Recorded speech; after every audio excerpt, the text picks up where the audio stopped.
This is Lee with Crashtesthobby, showing you how to install LED lights in your plane. I'm going to start by putting a strip of white lights in a Pelican fuselage. I'm going to mark where I'm going to install the lights, which is down the center of the fuselage, and cut a slit with a razor blade, and then widen that slit with a soldering iron.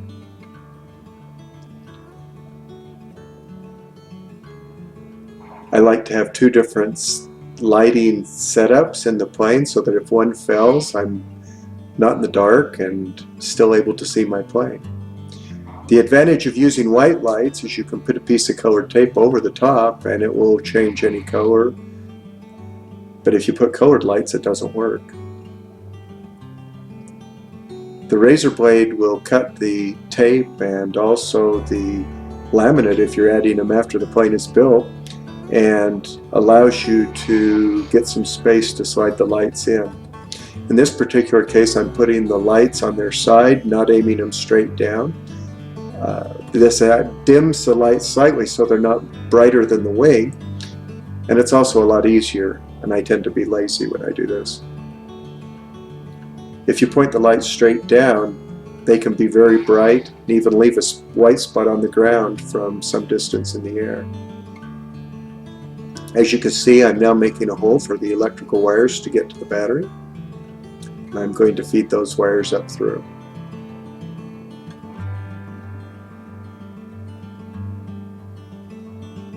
Now as you're sliding the lights into the slot that we just made, make sure you don't kink it enough that it breaks the set and the wiring inside the lights.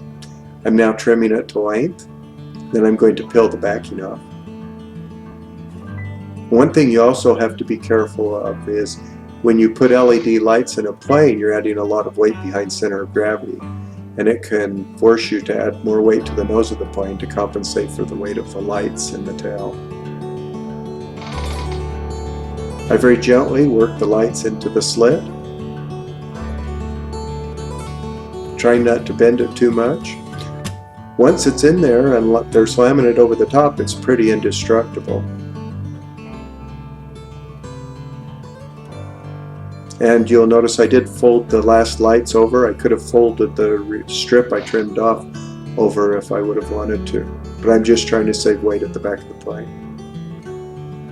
LEDs can be affected by water, so it's always good to, especially on the fuselage, it's always good to put some laminate or tape over them.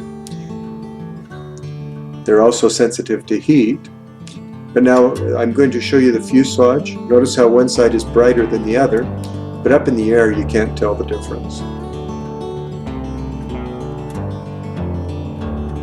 We're now going to test the lights that are going in the wing. Now these are programmable lights. And by flipping the retract switch on my transmitter, I can change what the lights are doing from the ground, which is kind of fun. And notice as I flip that switch that I can change from solid colors to flashing lights. And I tend to use both when I'm flying. It can be kind of irritating after a while if all you're doing is flashing the lights, but it's fun also sometimes. I have one plane where I also have a set of programmable lights in the fuselage, and I have them on different switches so I can do two different things at once. When you get to your wing, you need to make a pattern that you want to put on the wing with the lights. I like the dragonfly look, so I'm putting two strips on the wing and one down the fuselage without any lights in the tail. You want the lights to be buried in the foam. You don't want them disrupting airflow either under or over the wing, especially on the top. I've seen some people put their LEDs facing up on the top of the wing and they lose a lot of their lift. So what I'm doing here is I'm cutting a slot where the bulbs will be down inside the wing.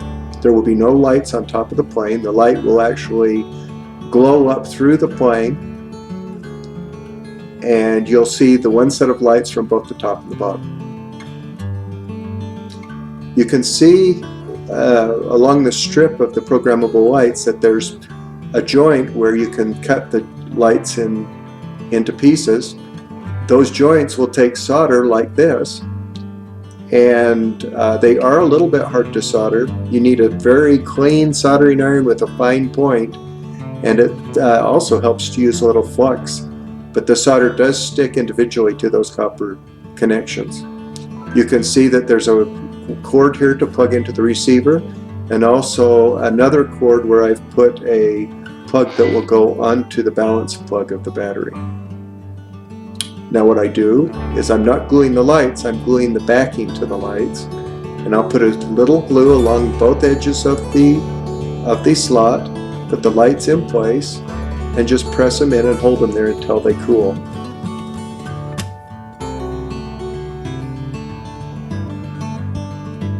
Now let's continue on around the wing. Once again, I put a little glue down one side of the slot and back up the other side. You got to be fast with this. And then I press the lights into place. Now you'll notice that I don't have lights on the ends of the core of the wing tips. I have some extensions that I've soldered into place, but if you wanted, you could, and we're laying the lights on their side, you could just take them around that corner without having to do the soldering. Now after I've got the lights laid in like this, I will pull the backing off, and I'll put some baking powder on it so that they don't, or talcum powder, baby powder, just so that they won't stick to everything. Or sometimes I will laminate over the top so that the lights are protected from water.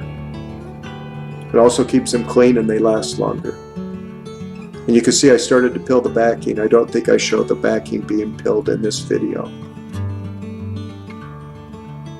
If you have any lights that are loose, just go back and apply some more glue.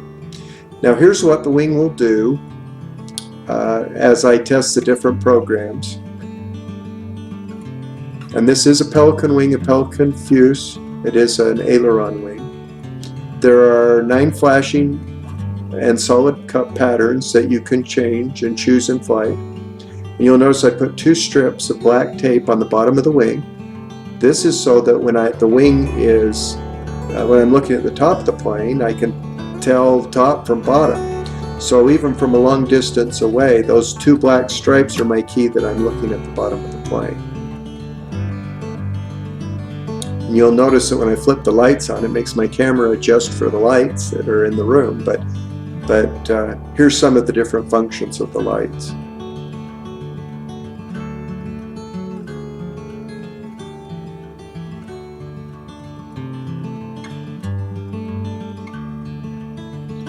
The colored tape that's on the top of the wing is so that I can fly the plane in the day too.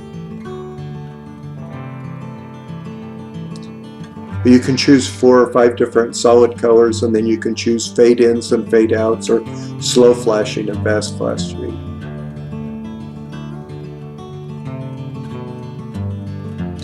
Thanks for watching. This is Lee with Crash Test Hobby.